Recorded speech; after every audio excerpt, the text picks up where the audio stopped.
Ini hidup abad 9 Masehi. Jadi kalau kita buat skema historisnya ya atau alur historisnya itu, maka kalau Al-Kindi ini dikenal sebagai filsuf Muslim pertama, berarti filsafat itu di dalam tradisi Islam baru muncul di abad ke-9 ini, 9 Masehi ya. Nah, kemarin kita sudah membahas di sesi-sesi yang lalu kalau filsafat di Yunani itu munculnya 6 sebelum Masehi. Berarti ada sekitar 15 abad jaraknya ya. Sejak pertama sekali filsafat dikenal di Yunani, baru kemudian filsafat muncul di dunia Islam. Mengapa kok begitu ya? Karena alur historis ya. Eh, Islam juga sebagai tradisi keagamaan baru muncul pada abad ke-7 kan, 7 Masehi. Jadi dari pertama Islam muncul sampai ke abad 9 ya sekitar ada 2 sampai 3 abad sejak pertama sekali Islam muncul. Baru kemudian dikenal filsafat ini. Ada perdebatan para ahli tentang masa hidupnya Al-Kindi, tapi rata-rata menganut yang angka ini ya, 801 sampai 873 Masehi. Berarti kan betul abad ke-9 atau abad kedua dan ketiga Hijriah ini. Al-Kindi ini anak orang uh, high class ya, bukan middle class tapi high class ya. Karena ayahnya itu gubernur, gubernur di Kufah pada masa kekhalifahan Abbasiyah. Tepatnya pada masa Khalifah Al-Mahdi dan Harun ar-Rasyid. Kalau Harun ar-Rasyid kita tidak asing namanya ya. Ada cerita tentang Abu Nawas itu 1001 malam. Nah, itu masanya Harun ar-Rasyid. Kemudian ada dua kota yang penting pada waktu itu untuk penyemayan ilmu-ilmu keislaman.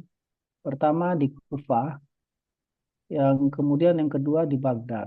Kalau mau ditambahkan satu lagi ada namanya Basroh ya. Eh, Basroh itu ya ilmu-ilmu murni keislaman. Kalau Kufah ini campur-campur ya. Ada aspek ilmu rasionalnya, ada aspek ilmu agamanya. Sementara Baghdad itu tempat di mana filsafat disemaikan, dikembangkan pada masa Abbasiyah ini. Nah, kita tahu juga bahwasanya Baghdad ini menjadi ibu kota ya, ibu kota dari dinasti Abbasiyah. Nah, di Kufah pada masa kecil, karena bapaknya tadi adalah gubernur Kufah, Al-Kindi ini pelajar Al-Quran. Bahkan dia dikenal sebagai hafiz, itu penghafal Al-Quran, kemudian dia mempelajari tata bahasa Arab, kemudian sastra, ilmu hisab, ilmu hitung ya, fikih dan kalam. Ini di Kufah. Sementara di Baghdad dia belajar ilmu-ilmu filsafat dan ilmu-ilmu rasional. Al-Kindi mungkin dia mewarisi eh, relasi dari bapaknya ini ya, yang gubernur tadi.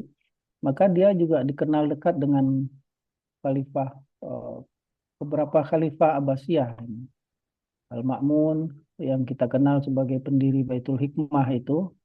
Kemudian anaknya Al-Ma'mun namanya Al-Mu'tasim. Kemudian cucunya Ma'mun namanya Ahmad. Ya. Dan dia juga dekat dengan Mutawakil. Cuman kemudian karena beberapa persoalan politik pada masa itu, Al-Kindi mengalami pecah kongsi dengan Mutawakil, sehingga kemudian dia dikucilkan gitu. Jadi pada dasarnya kalau secara pribadi, kepribadian dan posisi sosial politiknya ya, eh, Al-Kindi ini orang berada gitu.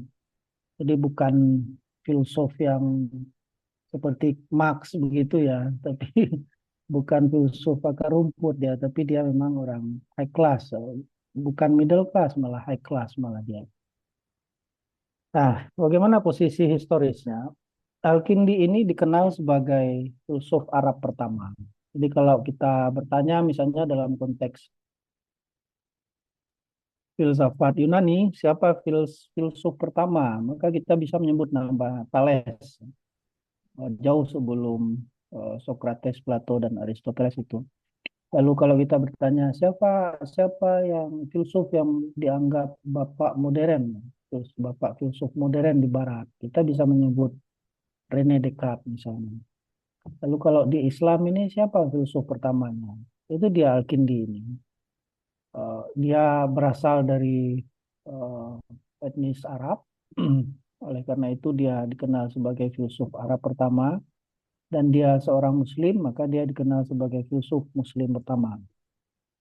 Nah, yang paling penting eh, apa dia dianggap pertama ini karena apa? Bukan karena dia menerjemahkan karya filsafat ya, tetapi dia menulis karya filosofis yang sistematis.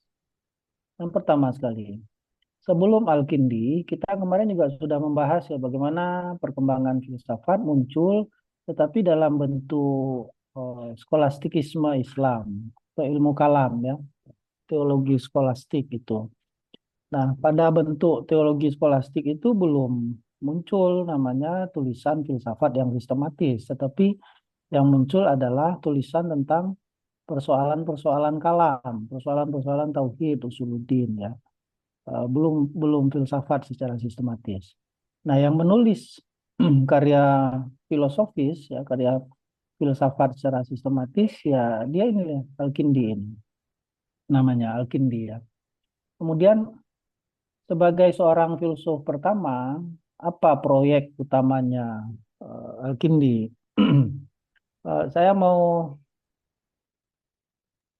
mengutip karyanya Justin Gardner dulu ya. Eh, Justin Gardner ini menulis buku Dunia Sofi. Dunia Sofi itu buku filsafat, buku sejarah filsafat Barat terutama ya. Dan buku itu booming sekali, sudah diterjemahkan ke puluhan bahasa ya. Bahasa aslinya Norwegia kalau nggak salah.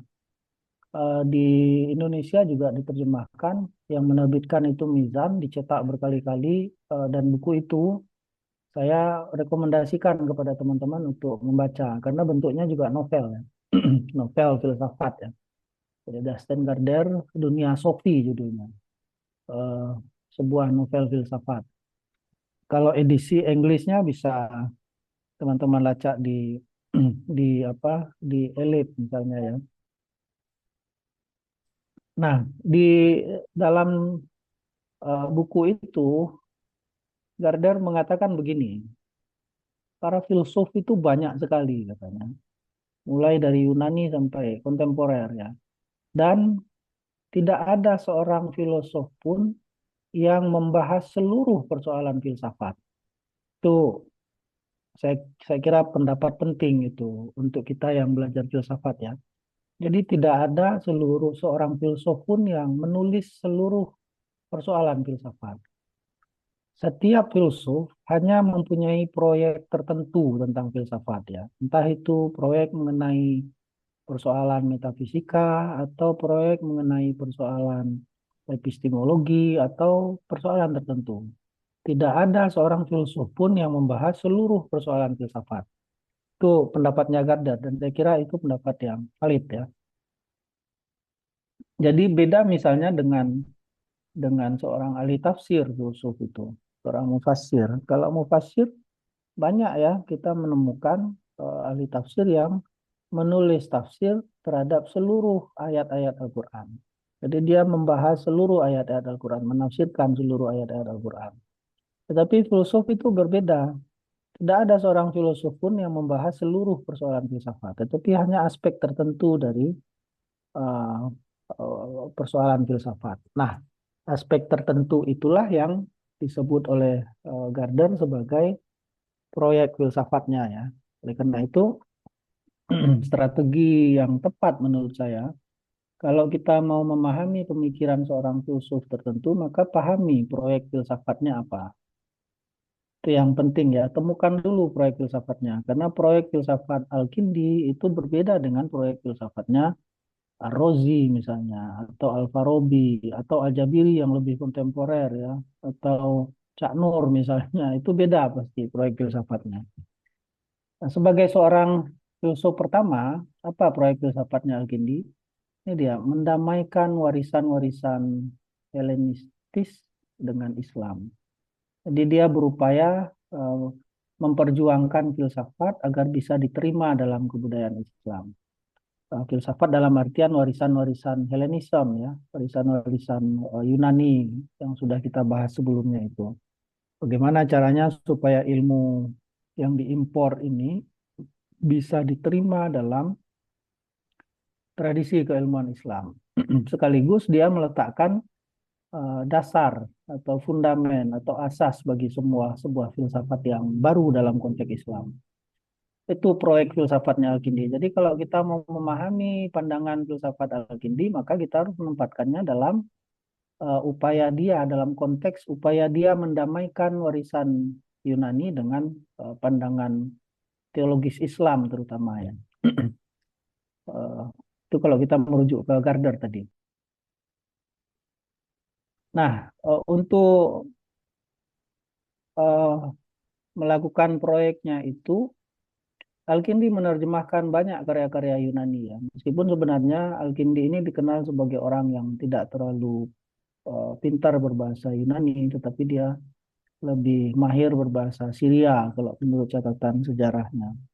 Dan sekaligus dia menulis filsafat sistematis.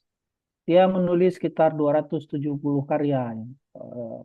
Kebanyakan risalah-risalah pendek itu.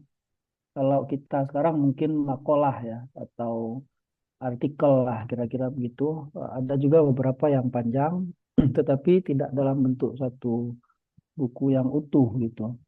Ada sekitar 270 karya, tapi sebagian besar hilang. Itu kita bisa menemukan catatan dari karyanya itu bukan dari bukunya Al-Kindi, tapi dari catatan historiografi ya, terutama Al-Jahiz yang menulis tentang itu. Lalu kemudian karya-karya Al-Kindi yang masih tersisa ini dikompilasi oleh sarjana modern namanya Buridah. Kemudian diberi judul Rosail Al-Kindi Al-Falsafiyah. Nah, saya mau menunjukkan kitabnya dulu ya, kitab Rosail itu. Kalau saya tidak salah, itu sudah diterjemahkan ke dalam bahasa Indonesia. Kalau saya tidak salah, tetapi tidak semuanya, hanya bagian tertentu. Nah, ini bukunya.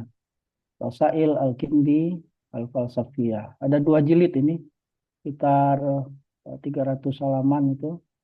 Karena ini side by side ya. Terus muhakiknya itu Muhammad Abdul Hadi Abu Ridah. Jadi kalau teman-teman bisa baca eh, apa tulisan gundul begini ya lebih bagus kalau ikut baca. Ini enggak tahu saya ini kitab kuning atau enggak. Kita anggap kitab kuning saja ya, karena bagian bagian dari warisan atau bagian dari tradisi. Nanti kita akan kembali ke itu. Lanjutkan yang ini dulu. Oke, jadi ini satu-satunya karya Al-Kindi yang primer ya, yang kita bisa akses sekarang. Jadi kalau teman-teman mau membahas secara akademik pemikiran Al-Kindi, maka data primernya dari sini, Rosail Al-Kindi, Al-Falsafiyah.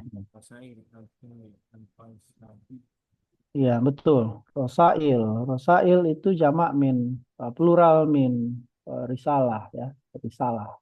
Risalah itu ya seperti artikel kita sekarang lah, makalah kalau kita itu. Di beberapa banyak babnya topik yang dia bahas di situ ya. Apa namanya? Sepenggal-sepenggal gitu, tidak utuh. Jadi bisa disebut sekarang itu seperti kumpulan tulisan lah. Oke. Ini quote-nya dari siapa? Majid Fahri, the author unanimously hailed as the first Arab philosopher. Itu dia Abu Yusuf Yaqub Ibnu Ishaq Al-Kindi yang biasa dikenal sebagai Al-Kindi. Nah, bagaimana konteks intelektual pada masa Al-Kindi? Yang jelas pada waktu itu filsafat menghadapi penolakan ya, resistensi, penolakan menghadapi kecurigaan dan seterusnya dan semacamnya itu. Dan saya kira sampai sekarang juga begitu ya. Dengan kata lain, sebenarnya ini persoalan resistensi filsafat dalam konteks Islam itu persoalan klasik yang tidak selesai-selesai. Ya. tidak 100% umat Islam itu menerima filsafat. Jadi kenapa ya? Karena ada modus atau ada bentuk pengetahuan yang dianggap berbeda antara Islam dan filsafat. Dan di samping juga filsafat ini dianggap sebagai ilmu asing kan. Orang khawatir belajar filsafat. Nah, kekhawatiran itu ternyata tidak muncul hanya sekarang. Kekhawatiran itu sudah dihadapi oleh Al-Kindi sejak abad ke-9. Jadi sebenarnya filsafat dalam konteks Islam itu ilmu yang problematik ya. Sejak awal sudah dicurigai, sudah eh, ditolak ya. Kemudian sudah dianggap asing, ya, itu wajar kemudian. Jadi tidak usah kaget teman-teman kalau melihat oh ternyata banyak yang tidak suka dengan filsafat. Ya wajar ya dalam konteks Islam memang begitu. Mengapa kok begitu? Karena filsafat dianggap sebagai produk asing. Ini dia dari Yunani dianggap ya, bukan ilmu asli anak kandung keilmuan Islam. Kemudian filsafat itu disebut sebagai sains kuno. Bahasa Arabnya disebut sebagai al-ulum al-awail, ilmu-ilmu kuno, ilmu-ilmu klasik. Dan kadang-kadang dianggap sebagai kalau para ahli hadis dulu menganggap filsafat ini sebagai produk pagan gitu. Orang yang menyembah berhala gitu ya. Para teolog tradisionalis pada waktu itu mencurigai dan menolak filsafat eh, sejak masa Al-Kindi. Tetapi saya kira ada perbedaan signifikan penolakan yang terjadi pada masa Al-Kindi misalnya dengan penolakan yang terjadi pada masa Al-Ghazali ya pada abad ke-11 dan 12 Masehi atau 3 abad berikutnya.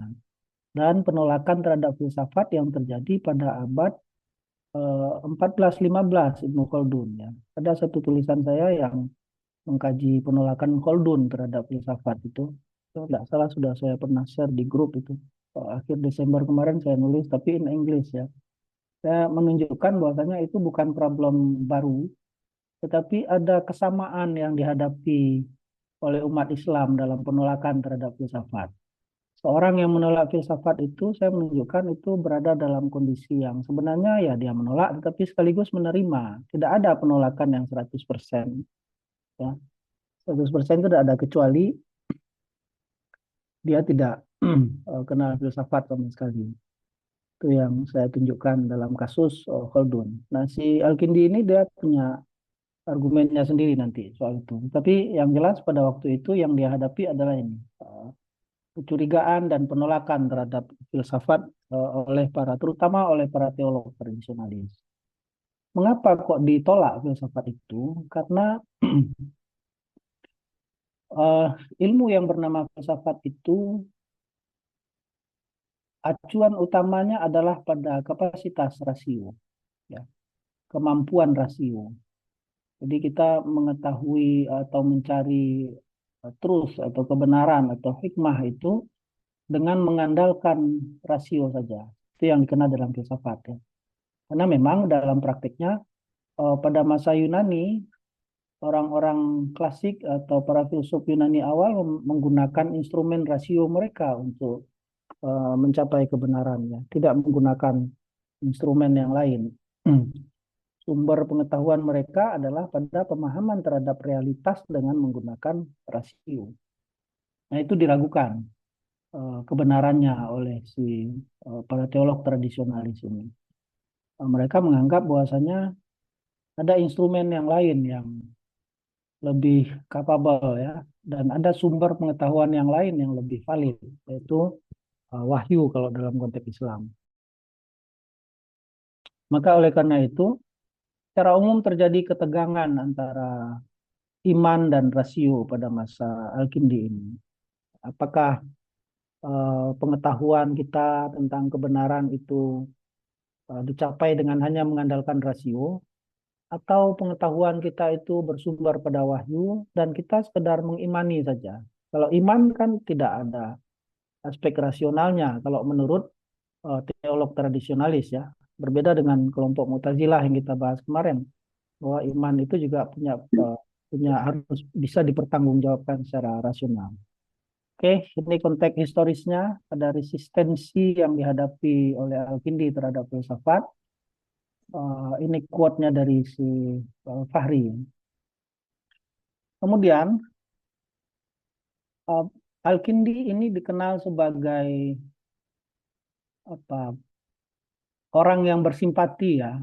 Kita cukup menyebutnya sebagai orang yang bersimpati pada pandangan Mu'tazilah.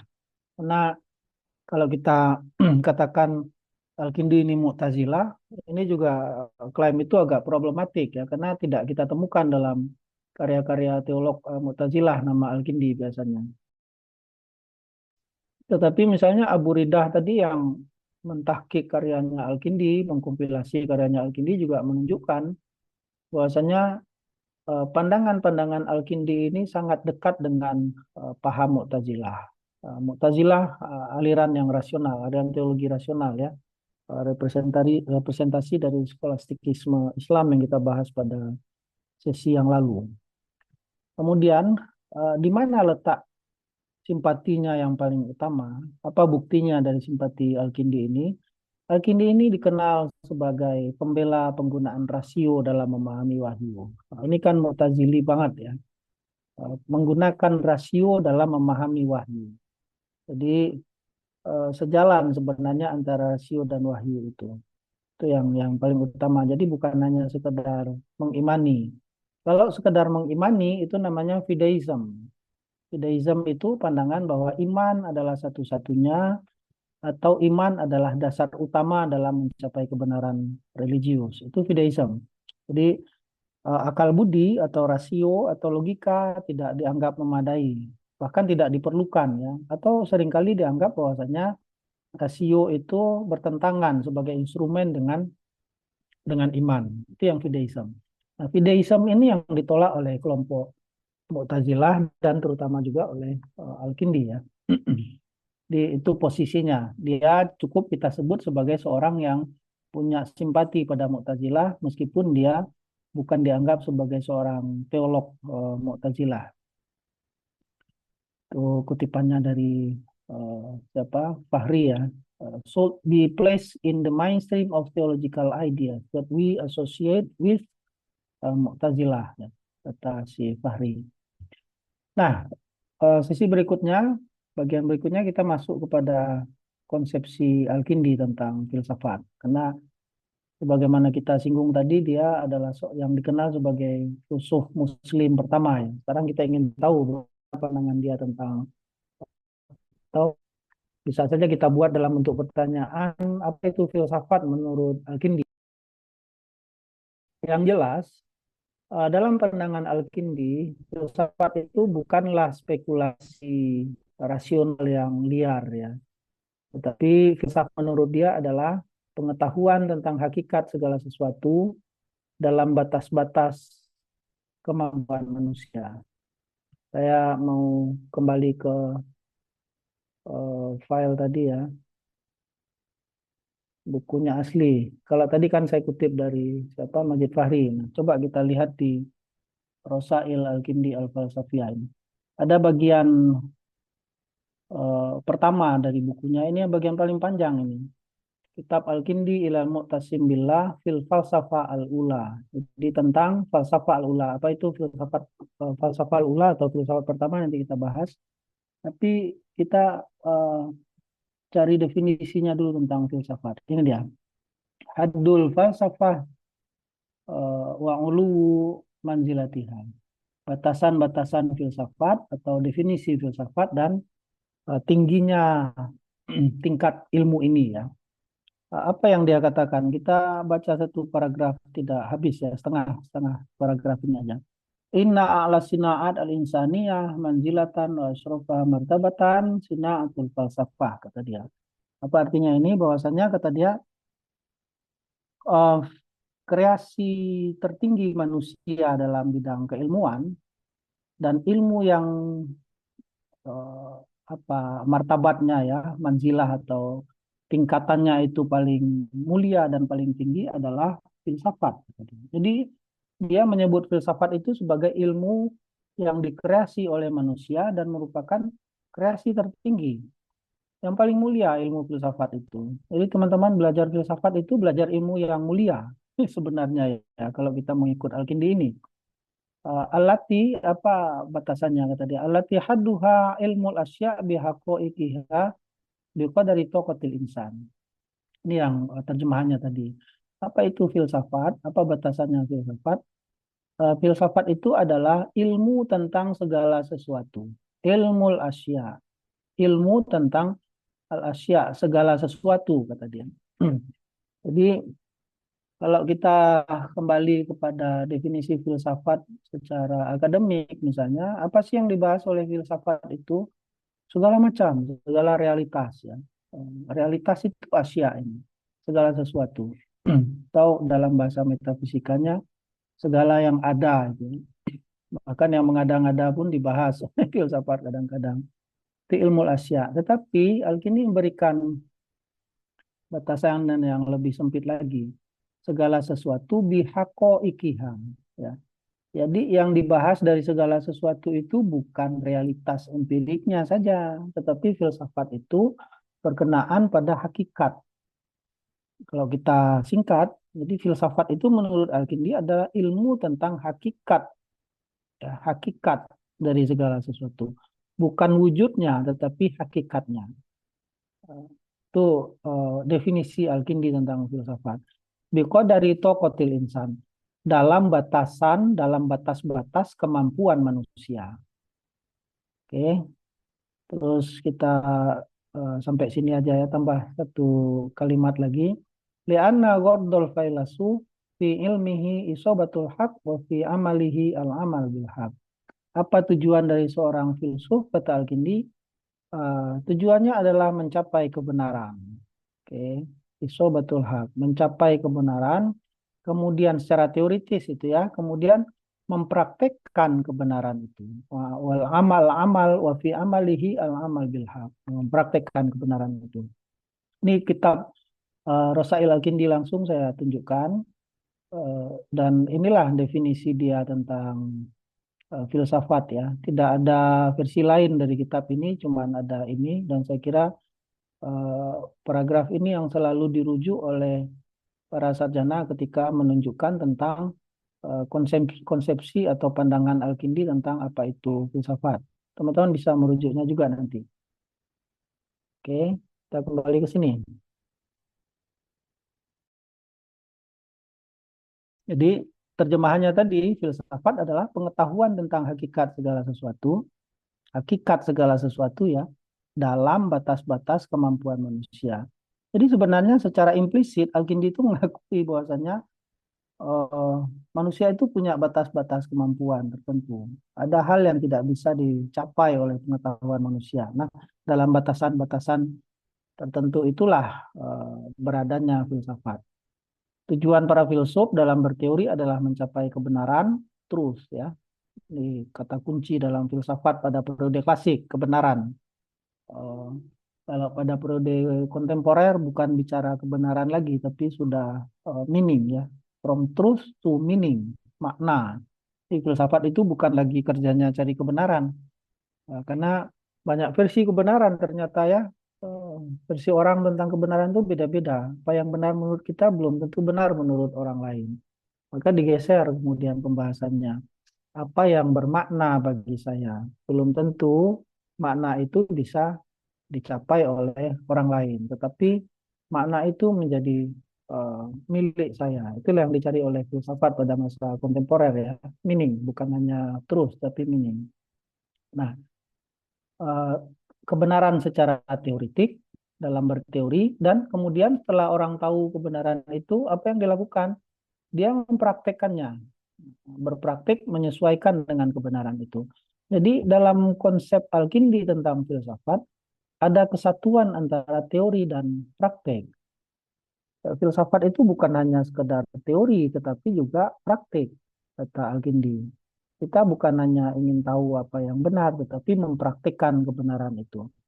Jadi kalau teman-teman membahas persoalan dalam filsafat ilmu, sebenarnya kan ada problem tentang bagaimana hubungan antara teori dan praktik ya.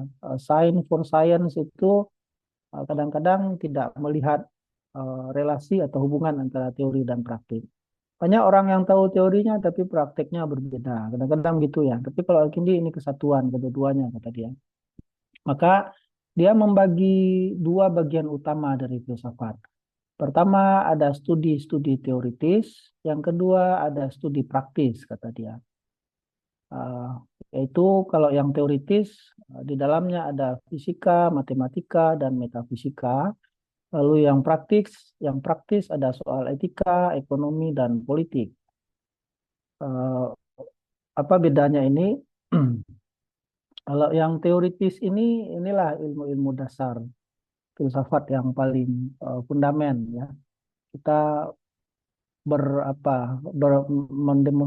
mengambil menentukan kesimpulan-kesimpulan secara rasional di situ tentang sesuatu yang kadang-kadang tidak kita praktekkan ya. Kita tahu saja itu cukup. Tapi kalau yang praktis ada kaitannya dengan aspek kehidupan kita sehari-hari ya. Soal etika, soal tadbir al-manzil ini istilahnya. Kalau dulu disebut ekonomi ya. Tadbir al-manzil itu bagaimana mengelola keluarga ya. Kemudian politik dalam bernegara. Itu yang praktik. Jadi dia membedakan antara dua bidang filsafat itu. Filsafat teoritis dan filsafat praktis. Oke, itu konsepsi dia tentang filsafat. Knowledge of the realities of things according to human capacity. Kemudian dalam konsepsi dia tentang filsafat ini, Al-Kindi ini membedakan dua istilah dan saya kira itu penting karena menunjukkan karakter pandangan filosofis dan proyek filsafat dia itu. Pertama istilahnya namanya first philosophy atau bahasa aslinya di kitabnya itu Al-Falsafah Al-Ula. Ini dia Al-Falsafah Al-Ula. Atau kita bisa juga menyebutnya sebagai proto-filosofia. Bahasa Inggrisnya filsafat first philosophy. Bahasa Indonesia mungkin filsafat pertama ya. Al-Falsafah Al-Ula. Apa yang dia maksud dengan filsafat pertama itu? Yang dia maksud adalah metafisika. Jadi persoalan filsafat yang pertama sekali muncul adalah persoalan metafisika. Bukan hanya di dalam konteks dunia Islam, tetapi juga dalam konteks klasik di Yunani ya. Mulai dari Thales dan seterusnya itu pembahasan pertamanya tentang metafisika. Barulah kemudian pada era Plato dan Aristoteles agak bergeser kemudian ke persoalan etika dan politik. Nah, kita juga sudah menunjukkan di dua sesi yang sebelumnya bahwa persoalan pertama secara filosofis yang muncul di dunia Islam secara sistematis metafisika, tetapi problem filosofisnya ada di wilayah politik kemarin ternyata ya, wilayah politik, pertikaian antara Ali dan Muawiyah. Nah, apa itu falsafah ula? Kita mengenalnya dengan nama metafisika. Merupakan pengetahuan tentang sebab pertama. Apa yang dibahas di dalam metafisika yang dicari adalah sebab pertama. Apa yang menjadi materi dasar bagi alam raya. Ya, alam raya ini terbuat dari apa sih? Apakah air, apakah udara, atau api? Ya, itu kan perdebatan klasiknya begitu ya, pra-Sokrates itu. Nah, kemudian eh, pengetahuan kita tentang sebab pertama itu memberi jalan bagi terbentangnya kebenaran-kebenaran berikutnya. Itu yang disebut sebagai first philosophy. Bagi Al-Kindi, metafisika atau proto-filosofia atau first philosophy itu adalah kreasi dan ilmu tertinggi manusia. Yang diperolehnya lewat apa? Pakai logika, pakai riset. Nah, kita butuh upaya di situ, butuh ketekunan dan butuh waktu. Di dasar proseduralnya logika dan riset, gitu ya. Maka metafisika inilah yang menghasilkan riset-riset ilmiah sekarang ini pada masa modern. Kalau pada masa klasik bentuknya kan masih spekulatif ya, spekulasi-spekulasi saja. Kemudian muncul teori-teori dan konsep-konsep tertentu di situ. Bagi seorang yang mendalami metafisika ini, bagi mereka tidak ada yang lebih berharga bagi pencari kebenaran kecuali kebenaran itu sendiri. Ini yang dicari tentang penjelasan atau pandangan yang dianggap benar begitu. Dan biasanya ya kalau seorang filosof mengkonsepsikan sesuatu belum tentu itu dianggap sebagai sebuah konsep yang kebenarannya dianggap final gitu, tetapi mungkin saja berubah-berubah gitu ya, berganti. Oke, itu dia metafisika. Kita lanjutkan sedikit. Di dalam membahas persoalan metafisika ini, si Al-Kindi ini mengadopsi teori dari Aristoteles, ya. Aristoteles itu menjelaskan sebab pertama tadi, prima causa kalau istilah dia ya, atau penggerak yang tidak bergerak istilah dia itu, dia menggunakan empat sebab, ya, dengan model empat sebab. Jadi menurut Aristoteles segala sesuatu yang ada itu disebabkan oleh empat bentuk, empat sebab ya, empat macam sebab. Namanya material, formal, efisien, dan final. Teman-teman mungkin ada manfaatnya untuk menghafalkan ini ya. Material itu bahan. Kalau formal itu bentuk. Kalau efisien itu orang yang membuat atau subjek yang membuat. Kalau final itu tujuan. Ini akan selalu muncul di dalam pembahasan tentang persoalan metafisik dalam konteks filsafat secara umum ya, bukan hanya di Islam tapi juga di Barat. Misalnya kita ambil contoh, kalau kita melihat sebuah kue bolu di toko itu, kue bolu itu sekarang kan kalau dulu zaman saya kecil bentuknya mesti bulat, ada lubang di tengahnya itu. Kalau sekarang ternyata macam-macam bentuknya kue bolu ya, ada yang segitiga, ada yang segi empat gitu, ada yang limasan, macam-macam. Nah, kalau kita melihat kue bolu itu, keberadaan kue bolu tadi, kita ingin tahu apa kok, bagaimana, apa yang menyebabkan kue bolu itu ada, kira-kira pertanyaan filosofisnya. Maka kita bisa melacaknya melalui empat kausan Aristoteles ini. Kue bolu itu ada karena ada bahan. Kue bolu itu kan tidak muncul tiba-tiba, pasti ada bahan untuk membentuknya, materi pembentuknya. Ada tepung, ada telur, ada gula, dan seterusnya. Oke, itu kausa material namanya. Kemudian kue bolu itu ada karena ada kausa formal, ada bentuknya. Nah, kalau dulu saya katakan bentuknya itu bulat ya, bulat di tengahnya ada lubang. Kalau sekarang kan macam-macam. Tapi ya begitulah bentuknya kue bolu itu formal. Nah, bentuk kue bolu itu ada di kue bolu dan ada di kepala orang yang membuat kue bolu. Itulah yang kita sebut sebagai konsep, gitu ya. Dan orang punya konsep dulu, konsepnya tentang kue bolu seperti apa, baru dia wujudkan. Oke, itu kausa formal namanya. Nah, kesatuan antara materi dan bentuk ini tidak cukup tanpa ada dua kausa yang lain, kata si Aristoteles. Pertama adalah yang ketiga adalah efisien. Kue bolu itu tidak terjadi begitu saja, pasti ada yang membuatnya itu. Siapa yang membuatnya? Misalnya Farhan atau Albert atau teman-teman yang membuatnya. Itu namanya kausa efisien. Dan terakhir kata Aristoteles, eh, kue bolu itu keberadaannya punya tujuan tertentu. Ya, tujuannya apa? Untuk dimakan. Ya. Sebagus apapun kue bolu kalau tidak bisa dicicipi, ya tidak ada nikmatnya kan? Itu kausa final namanya. Nah, segala sesuatu yang ada itu bisa teman-teman urai empat kausanya ini. Ini jurusnya Aristotelian ya. Nah, ini yang dipakai oleh Al-Kindi. Dengan Al-Kindi menekankan pada ini, kausa efisien. Alam raya itu memang ada materi pembentuknya. Kemudian ada bentuknya, ada bahan, ada bentuk, ada tujuannya. Hidup kita ini juga ada begitu ya. Ada bahan, ada bentuk, ada tujuan. Dan sekaligus ini yang paling penting kata si Al-Kindi, ada kausa efisien. Inilah yang dia gunakan untuk menjelaskan pandangan filosofis dan mendamaikannya dengan pandangan teologis tentang Tuhan itu. Oke, itu adopsinya siapa Al-Kindi pada empat kausa Aristotelian. Nah, yang kedua,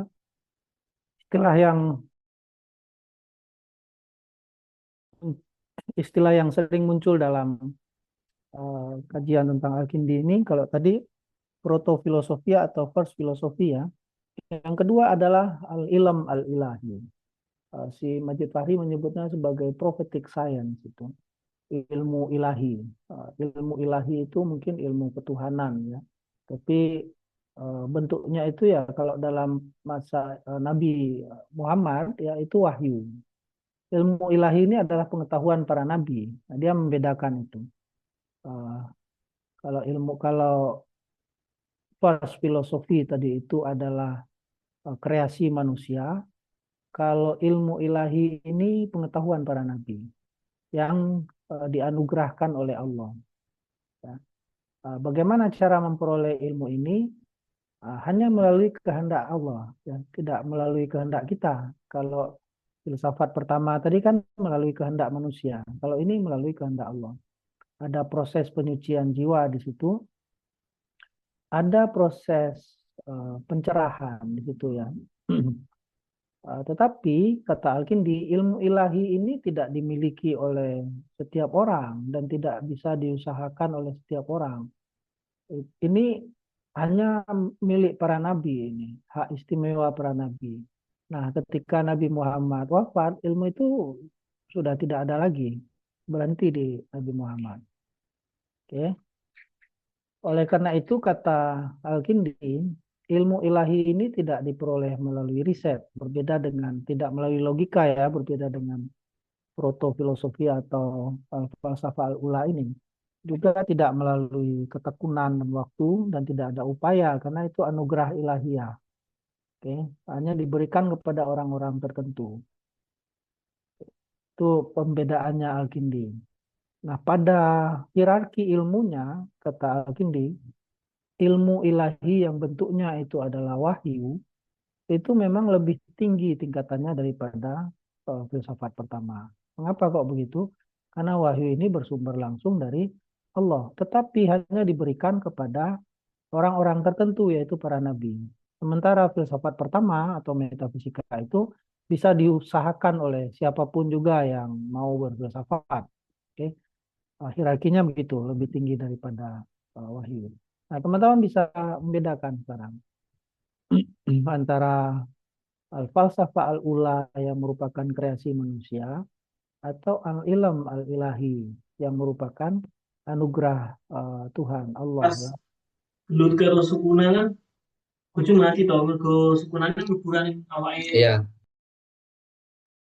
Di dua dua pembedaan bidang itu menurut Al-Kindi. Nah, kata dia wilayah geraknya filsafat itu adalah di uh, filsafat pertama tadi yang merupakan kreasi manusia.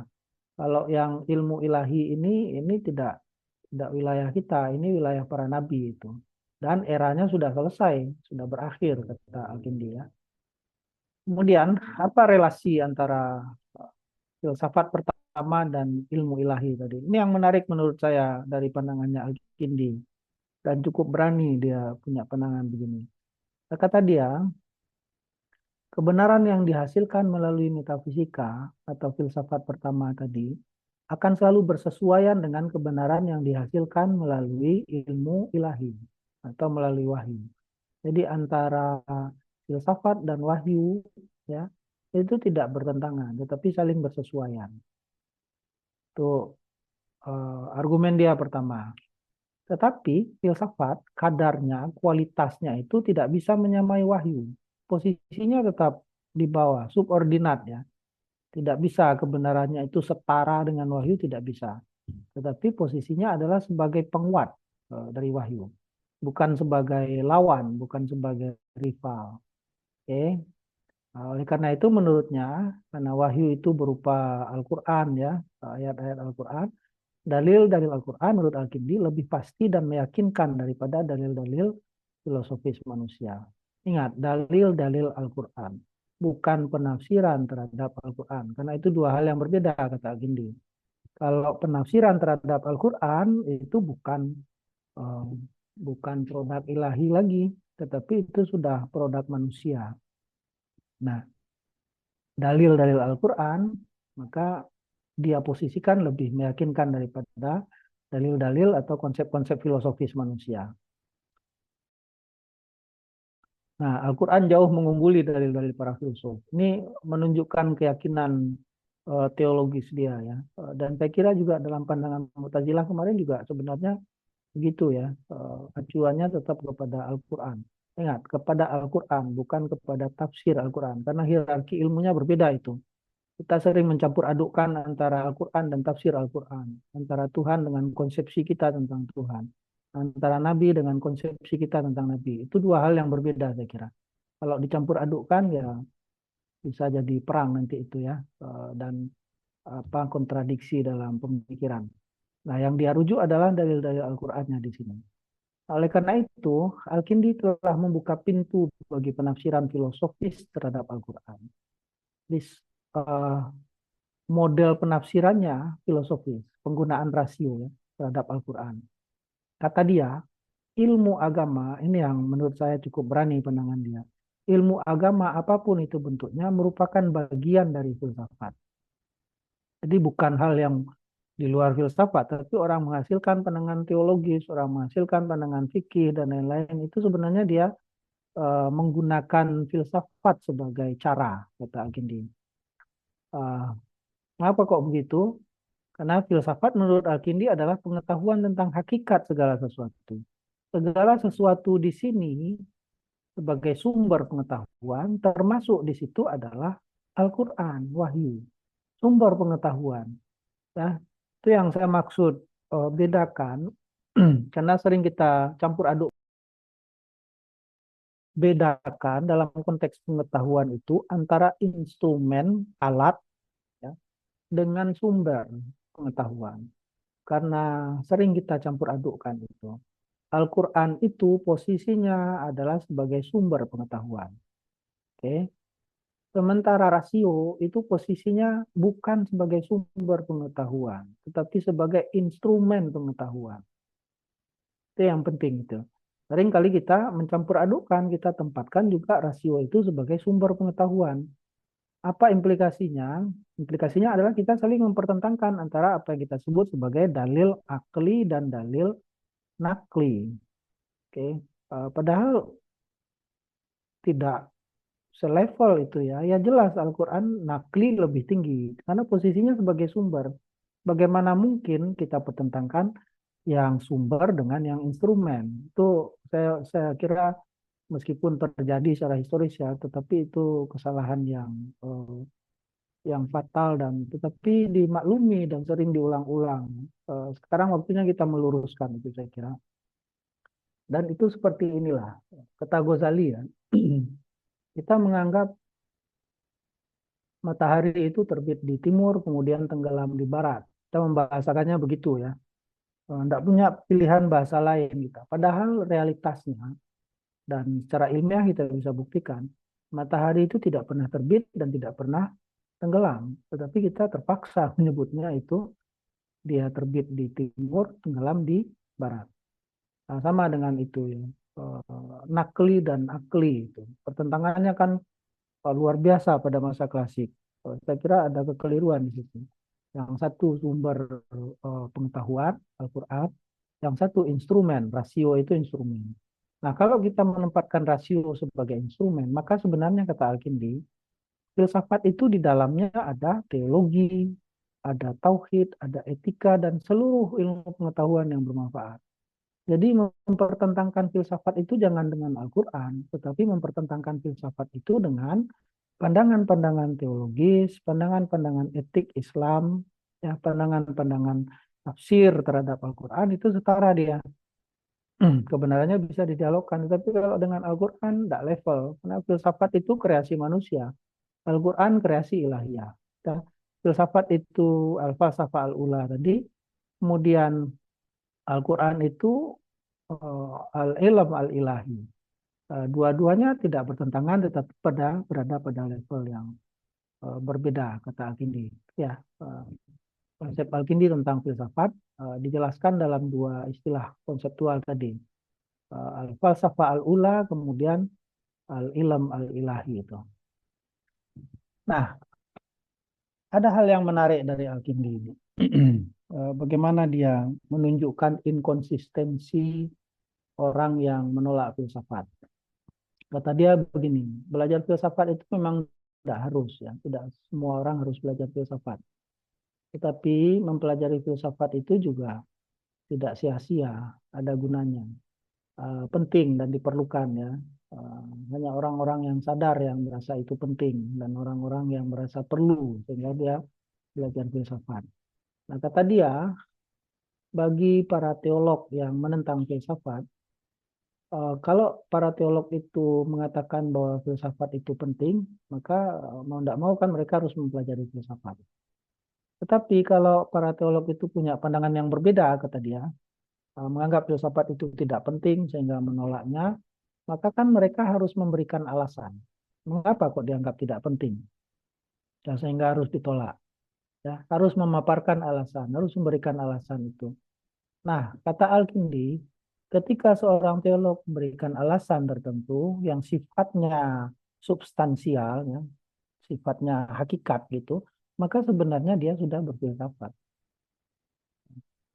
Jadi mengajukan alasan itu sama dengan berfilsafat. Jadi mau tidak mau, kata dia, ya untuk menolak filsafat kita harus menggunakan cara berpikir yang filosofis juga. Oke. Itulah yang dilakukan 3 abad berikutnya oleh Al-Ghazali ya. Berbeda dengan penolakan pada masa Al-Kindi. Pada masa Al-Kindi penolakannya itu tidak menunjukkan alasan-alasan yang rasional yang berkenaan dengan hakikat ini. Tapi penolakan berdasarkan doktrin, berdasarkan iman tadi ya. Oleh karena itu kata dia, mau tidak mau ya orang kalau mau menolak filsafat mestinya juga harus berfilsafat sebenarnya. Jadi dia menempatkan penolakan terhadap filsafat itu pada dilema ya, pada kondisi dilematis. Jadi sebenarnya dia mengatakan bahwa filsafat itu penting sebenarnya. Cuman cara dia menunjukkan ini agak unik menurut saya. Itu klaim utamanya. Nah, oleh karena itu kata Al-Kindi, karena filsafat itu berasal dari tradisi Yunani, maka kita juga perlu uh, apa ya uh, menghargai lah hasil dari karya-karya Yunani itu. Dan dia menegaskan bahwasanya meskipun filsafat itu berasal dari Yunani, tetapi kebenaran yang dibahas menjadi topik utama dalam filsafat itu tidak eksklusif milik Yunani, melainkan itu sifatnya inklusif, bisa bisa datang dari mana saja. Ya. Karena itu seorang filsuf harus bersifat, orang yang belajar filsafat harus bersifat terbuka, jangan tertutup ya, tapi terbuka kata Al-Kindi. Nah, kita perlu menghargai itu meskipun orang Yunani ini bukan orang Arab dan bukan orang Muslim ya, tapi kita punya hutang intelektual kepada mereka kata siapa kata Al-Kindi ini. Nah, berikutnya setelah kita membahas tentang konsepsi Al-Kindi tentang filsafat, nah dia menyinggung sedikit di bagian konsepsi dia tentang filsafat itu berkenaan dengan instrumen pengetahuan. Kita biasanya kalau dalam kajian filsafat menyebutkan ada 3 alat untuk mengetahui yang dimiliki oleh manusia. Yang pertama namanya rasio, akal atau akal budi, kadang-kadang disebut begitu. Yang kedua indera, ada 5 indera kita yang dikenal dengan panca indera itu. Yang ketiga intuisi. Ya. Masing-masing punya alirannya sendiri kalau dalam tradisi filsafat Barat. Ada rasionalisme untuk rasio, ada empirisme untuk indera, ada intuisionisme untuk intuisi itu. Tapi yang lebih uh, yang lebih dianggap terkemuka pada abad modern itu yang indera. Yang rasio ini yang klasik.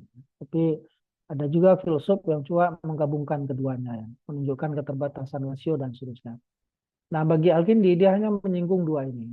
Minus intuisi ya. Dia tidak menyebut intuisi di dalam karyanya. Di Majid Fahri juga tidak ada ungkapan soal intuisi itu. Dia membedakan 2 instrumen, corak dari 2 instrumen itu yang berimplikasi kepada corak filsafat masing-masing, ya, keilmuan filsafat masing-masing. Kalau yang rasio, yang menggunakan instrumen rasio, rasio itu coraknya universal dan inferensial. Universal itu dimiliki oleh siapapun. Ya. Inferensial itu rasio itu mengarah kepada pengambilan kesimpulan-kesimpulan. Ilmunya apa untuk mengambil kesimpulan ini? Inilah logika. Bagaimana kita bisa sampai dengan mendayagunakan rasio kita itu kepada kesimpulan yang benar dan valid. Ilmunya logika. Oke. Proses dan prosedurnya disebut sebagai demonstratif. Ya, demonstrasi kita kenal, tapi bukan unjuk rasa ya. Demonstrasi itu bahasa Arabnya burhan, menunjukkan bukti-bukti rasional, menunjukkan argumen-argumen dan dalil-dalil penguatnya. Nah, itu demonstratif. Dasarnya adalah logika ini, silogisme dan seterusnya itu. Nah, ini digunakan di dalam kajian menurut Al-Kindi, digunakan dalam metafisika dan matematika. Nah, logika matematika sekarang yang berkembang pada abad modern ya. Kalau yang klasik logika dalam metafisika. Eh, Metafisika ya, Aristoteles dan kawan-kawannya. Yang kedua, ada pengetahuan yang menggunakan instrumen indera. Sifatnya tidak universal tetapi partikular. Mengapa kok partikular? Anda teman-teman coba sekarang melihat ke gadgetnya masing-masing, entah pakai laptop atau pakai HP. Yang bisa kita lihat kan hanya layarnya saja ya. Dalam kondisi sekarang kita tidak bisa melihat casing di belakang layar itu. Apakah ada bintik-bintik di casing itu kan tidak bisa. Artinya indera kita itu hanya bisa mengakses wilayah partikular dari objek pengetahuan. Itu dia bersifat partikular ya, bukan universal tapi partikular. Dan pengetahuan kita tentang sesuatu itu, HP atau laptop yang kita hadapi, itu bisa berubah. Berubah dalam artian apa? Kalau yang kita lihat layarnya, ya pengetahuan kita tentang layar itu. Tapi kalau berubah sedikit, yang kita lihat adalah casingnya di belakang layar itu, maka pengetahuan kita tentang HP itu akan berubah.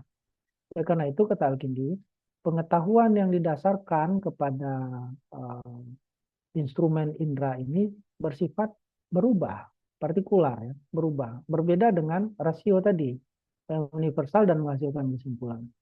Nah, prosedurnya bukan demonstratif murni, tetapi melalui pembuktian-pembuktian empirik. Itulah yang dilakukan dalam fisika. Nah, di dua instrumen ini, menurut Al-Kindi, ini bedanya ya, pengetahuan yang mengarah kepada falsafah al-ula tadi itu yang pertama ini, yang mengandalkan rasio. Oke. Yang indra ini subordinat ya. Kualitasnya lebih rendah kata Al-Kindi ya pada masa itu. Tetapi kita melihat pembalikan pada masa modern sekarang ini. Pengetahuan indrawi itu justru yang lebih berkembang ya daripada pengetahuan rasional yang spekulatif. Atau yang lebih kuat lagi adalah pengetahuan yang dihasilkan dari data empirik kemudian dirasionalisasi dengan aturan-aturan logis tertentu. Perpaduan keduanya. Oke. Yang lebih kuat. Tapi pada masa Al-Kindi dia mengatakan yang filsafat itu adalah yang pertama ini. Rasio, bercorak universal inferensial, kemudian modelnya demonstratif atau burhani. Itulah metafisika dan matematika. Nah, terakhir. Saya kira itu konsepsi Al-Kindi tentang filsafat. Nah, ada beberapa pertanyaan yang sering muncul, frequently asked question ya.